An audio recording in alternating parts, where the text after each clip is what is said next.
My neighbor called the cops on me for no reason, so I gave them a real reason to come back. It started on a Tuesday morning when I was watering my herb garden. I'd been growing basil, rosemary, and mint in neat rows along my back fence. Nothing fancy, just something to keep my hands busy after losing my job. The plants were thriving in the late spring sun. That's when Karen from next door appeared at her kitchen window, phone pressed to her ear, gesturing wildly at my garden. 20 minutes later, 2 patrol cars pulled up. We got a call about suspicious activity, Officer Martinez said, looking embarrassed. Something about possible drug cultivation? I stared at him, then at Karen, who was now peering through her blinds. You mean my basil? I asked, pointing to the clearly labeled rows. The stuff you put on pizza? The officers walked through my garden, examining each plant. Officer Chen even took photos of my seed packets and plant markers. They apologized profusely before leaving, but the damage was done. My other neighbors had witnessed the whole spectacle. Karen doubled down over the next few weeks. She called the cops when I practiced guitar after 7 p.m., apparently violating some noise ordinance that didn't exist. They came out, measured the decibels, and found nothing. She reported my aggressive dog walking unleashed, except I didn't own a dog. She complained about my obviously stolen motorcycle, despite having the registration ready to show. Each time, the officers grew more irritated. Not with me,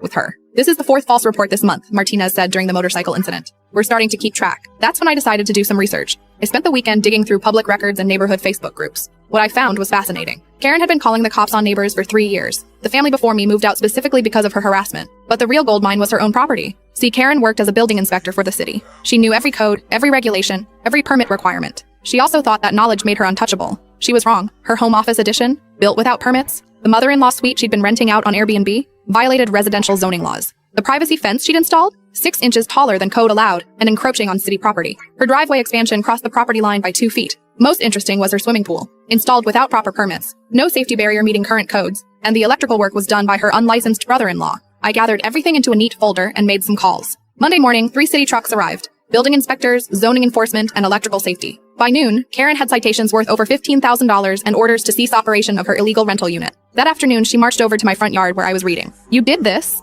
she accused, waving a stack of violation notices. Did what? I asked innocently. Reported suspicious activity to the authorities? You taught me that was my civic duty. Her face turned purple. This is harassment. I smiled. No, this is what actual violations look like. Unlike my basil garden. She stomped back to her house. 20 minutes later, guess who showed up? Officer Martinez looked tired. She says you're harassing her now. Am I? I asked. I made some calls to city departments about code violations. Same way she called you about my legal gardening activities. She wants to file a report. Great, I said. While you're here, you might want to see this. I showed him the folder I'd prepared, documenting every false report she'd made against me. Dates, times, officer names, case numbers. Martinez whistled. This is comprehensive. 2 weeks later, Karen received a formal warning about filing false reports. Her Airbnb was shut down permanently. The pool violations required extensive reconstruction work. Karen hasn't called the cops on anyone since. She did install security cameras pointed at my yard, but they're angled wrong and mostly capture her own driveway. These days, I tend my expanded garden in peace. I've added tomatoes, peppers, and a small greenhouse. My basil is particularly robust this year. Sometimes